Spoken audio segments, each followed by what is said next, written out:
Buenos días a los hermanos que no he saludado. Y les invito a que me acompañen esta mañana, queridos hermanos, que me acompañen al libro de Romanos. Romanos capítulo 12, versículo 3. Romanos 12, 3.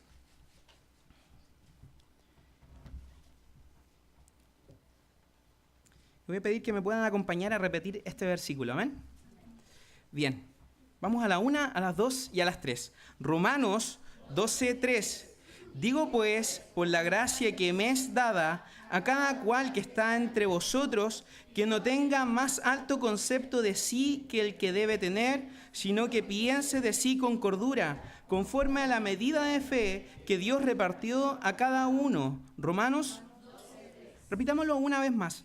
1, 2, 3. Romanos 12, 3.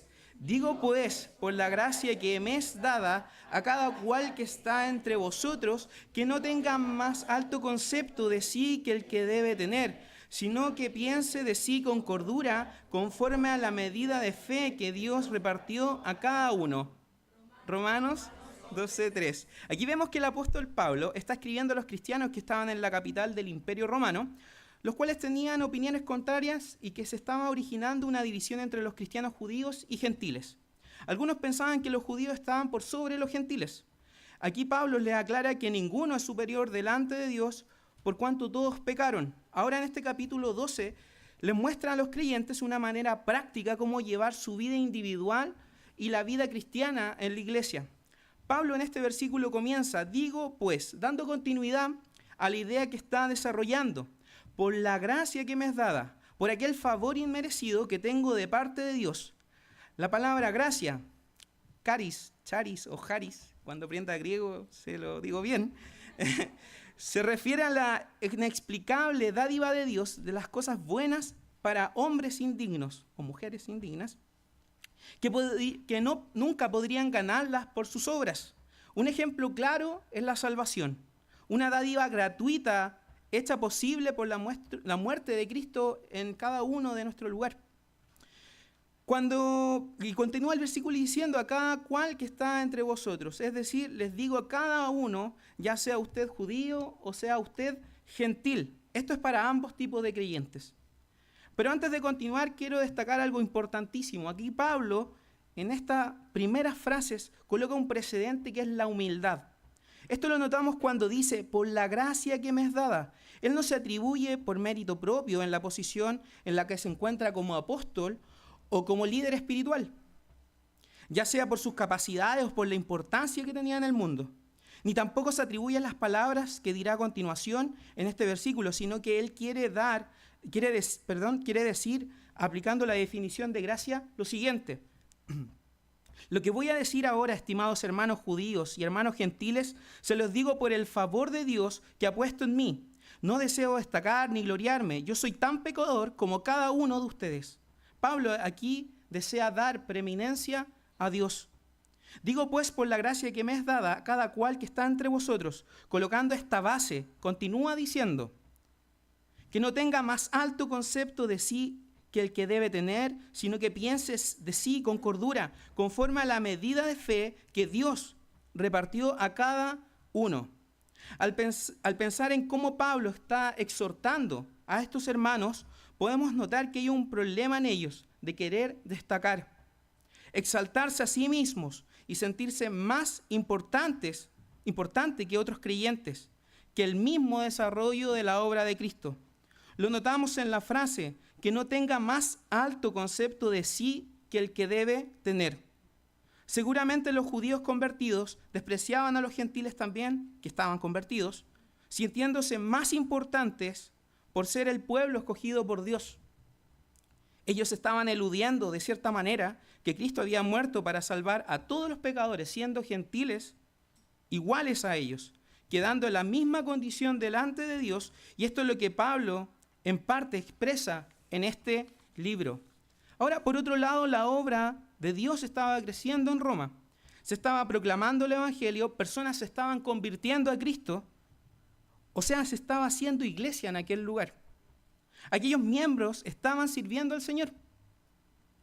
Por lo que Pablo, al decir que no tenga más alto concepto de sí que el que debe tener, también podemos identificar que existía una falta de humildad por parte de algunos siervos. Seguramente se comparaban con los demás, creyendo que su servicio y posición en la iglesia eran más importantes, buscando su propia exaltación.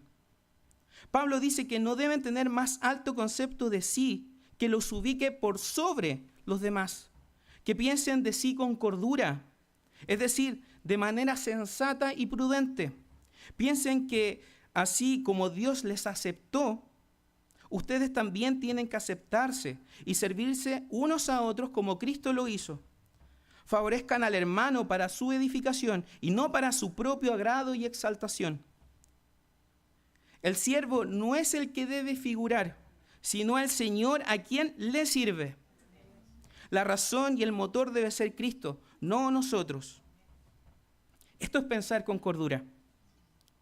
Y es por esto que Pablo al inicio del versículo da una base de humildad, ya que aquel favor de Dios para ser sus hijos y para poder servirle no viene de los méritos de estos creyentes, sino de Dios mismo. Ahora, ¿podrían pensar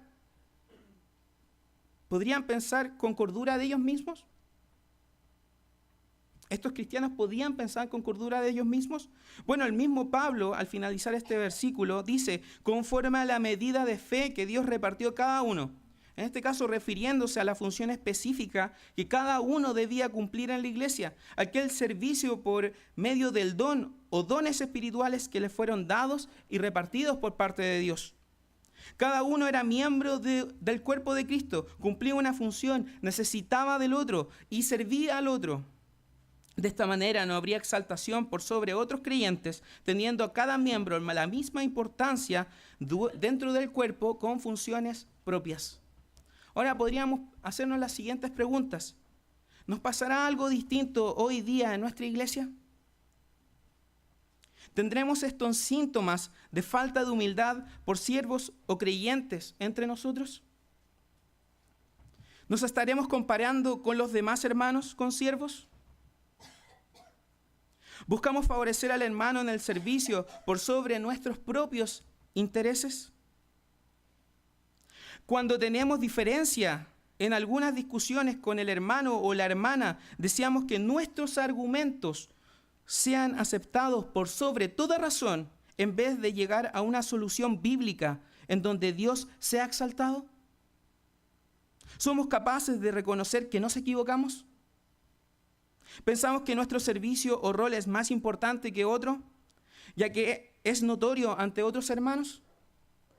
¿Cuál es la motivación de estar en aquel servicio? ¿Nuestra exaltación, la aprobación y reconocimientos de otros al servir al cuerpo de Cristo para nosotros glorificarnos?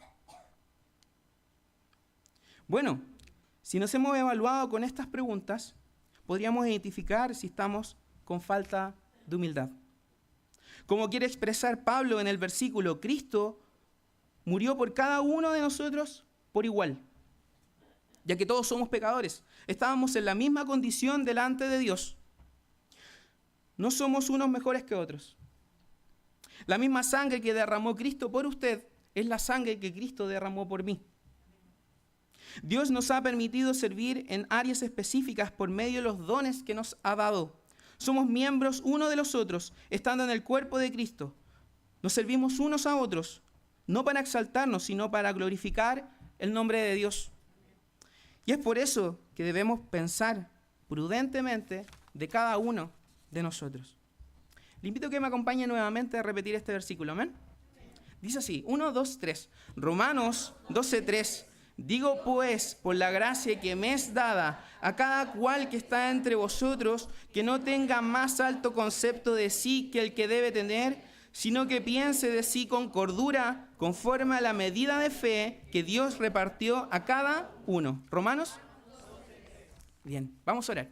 Amado Dios, te damos gracias, Señor, por tu palabra, por lo que dices, por la edificación que tú haces en nuestra iglesia. Y también te pedimos por tu gracia y también tu control en el siguiente versículo. En el nombre de Jesús, amén. El Señor les bendiga, hermanos.